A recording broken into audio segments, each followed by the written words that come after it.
Hey YouTubers, it's Charlie, and Starz just premiered the first episode of Black Sails a little bit early. It's a prequel story for Treasure Island, and I was a big fan of that growing up, so naturally I got really excited when I heard about the series. Since so many of you requested it, I'm going to do videos every week. Be sure to subscribe to get everything. It's a Saturday show, so I'll either upload videos Saturday nights or Sunday mornings, depending on how fast I'm able to get them out. It will mean that I'll have to stop doing my Space Dandy videos, but I have more details about that at the end of this video. So careful for spoilers if you haven't seen the first episode yet. They're going to be re-airing it again this weekend though. What I'm going to do is my top 5 moments from the premiere and do a breakdown of all the things from canon if you haven't read the novels. So here we go, number 5, all the canon. If you've been watching my Sherlock or Game of Thrones videos, you know how much I like literary adaptations, and this is a prequel to Robert Louis Stevenson's Treasure Island, mixed with some real-life historical facts. Also, side note, Sherlock wanted to be a pirate whenever he was a little boy.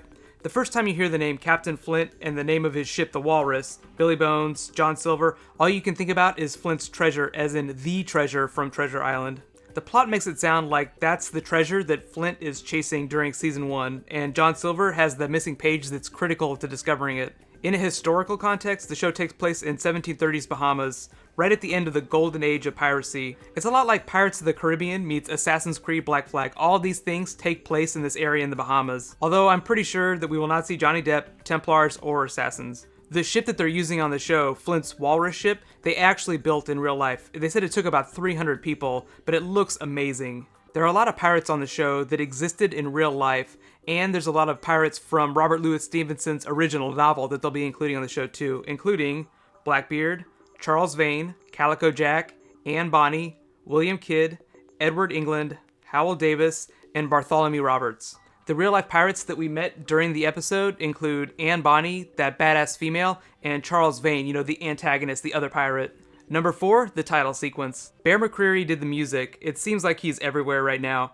He also does the music for Walking Dead, Agents of S.H.I.E.L.D., and Da Vinci's Demons. I got a real Battlestar vibe from the opening credits though. The instrument that you hear is called a hurdy-gurdy, and it's accurate to the period. It's like a violin that's played with this hand crank on the side. The really intricate carving that the camera moves over during that title sequence was made by this place called Imaginary Forces. They're actually the same people that made that new 3D South Park intro. Number 3, Pirates Cove, New Providence Island. In the golden age of piracy, when this show takes place, it's a lot like the Mos Eisley spaceport of the Bahamas.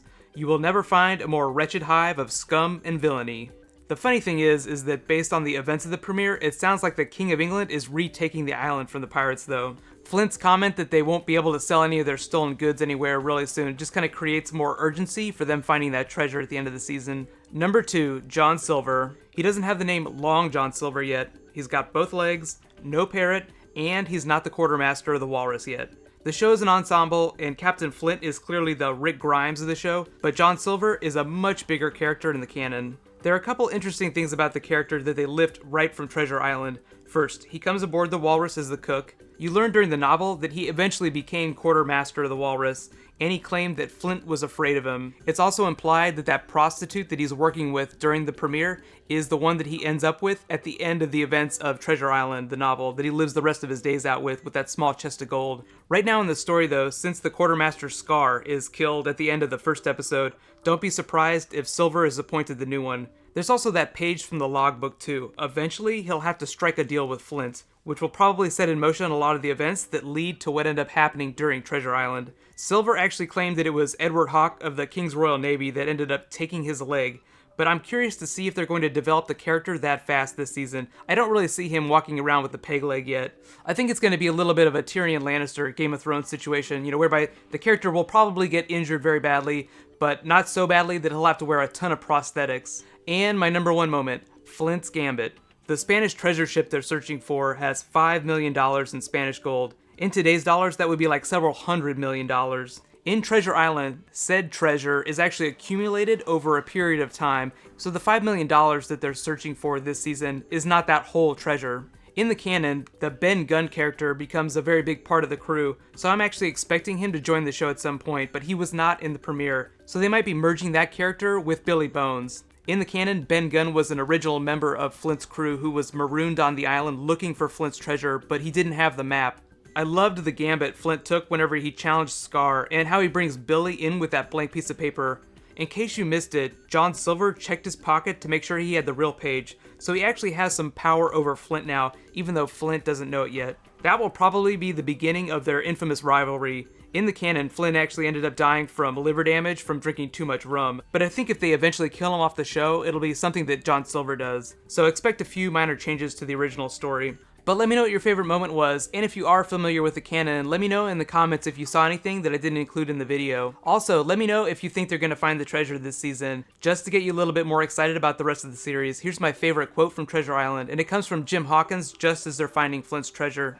"That was Flint's treasure that we had come so far to seek, and that it had cost already the lives of 17 men from the Hispaniola.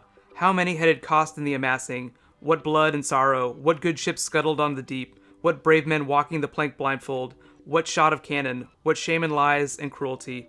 Perhaps no man alive could tell." Since so many of you requested it, I'm going to be doing videos for this every week. Be sure to subscribe to get everything. It's a Saturday night show, so I'll try and upload either Saturday nights or Sunday mornings.